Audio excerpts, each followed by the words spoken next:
Halo, assalamualaikum warahmatullahi wabarakatuh. Pada kesempatan kali ini saya akan membagikan cara upgrade cara upgrade RAM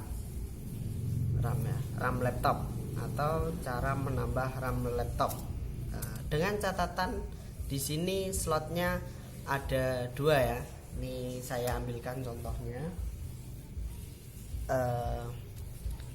Ini RAM laptop ini sebelumnya ada 4 GB, kemudian saya mau upgrade ke 8 GB, berarti butuh satu keping yang 4 GB. Oke, langsung saja kita cek dulu, dibuka dulu casingnya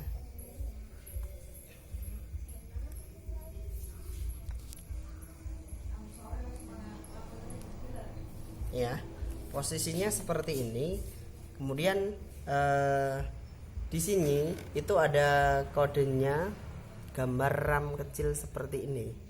Nah, ini berarti gambar RAM. Nah, habis itu kita bongkar dulu bautnya. Di sini ada 1, 2, 3. Ini ada 3 baut. Langsung kita copot terlebih dahulu.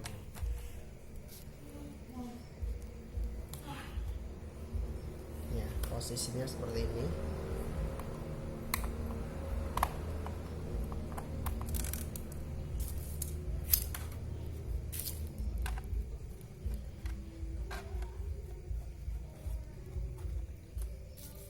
Oke, kemudian kita buka. Ini di sini ada tempat buat untuk ngambil plug gitu ya, membukanya ya.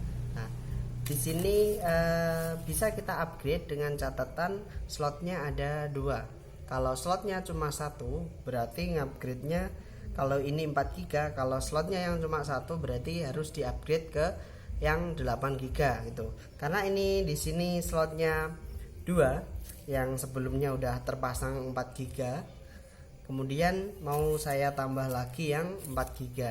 Ini 4 GB. Dicek dulu untuk tipenya.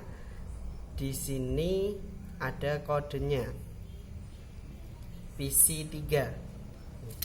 Coba saya lepas terlebih dahulu untuk yang pertama. Nah, di sini ada kodenya. Ini ya,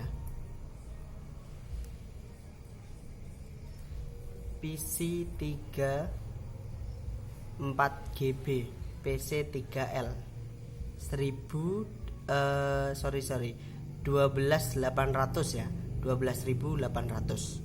Oke, coba langsung kita pasang ya. Posisinya untuk memasangnya seperti ini. Slotnya seperti ini. Sesuaikan ya. Yang pendek berarti ada di yang pendek. Nih, posisinya seperti ini. Kita masukkan posisinya agak miring seperti ini. Kemudian plug. Kalau sudah rata baru didorong ke bawah, ditekan ke bawah. Plug. Ada bunyi plug. Kemudian untuk RAM yang kedua sama, posisinya seperti ini. Kita sesuaikan kakinya ya. Sudah sesuai. Kalau kebalik ini nggak bisa. Ini ya posisinya. Oke, sudah rata, kita dorong ke bawah. Klak. Oke.